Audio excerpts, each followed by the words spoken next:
টালবাহানা অবিলম্বে গ্যাজেটের কর্মচারী অবিলম্বে গ্যাজেট বেকার এই স্কেল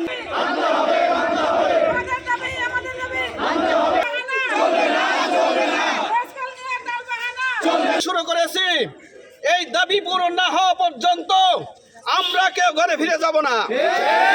আমরা অতি সত্বর নবম পে স্কেল গ্যাজেট প্রকাশ করে ঘোষণা দেওয়ার জন্য দাবি করছি। পাশাপাশি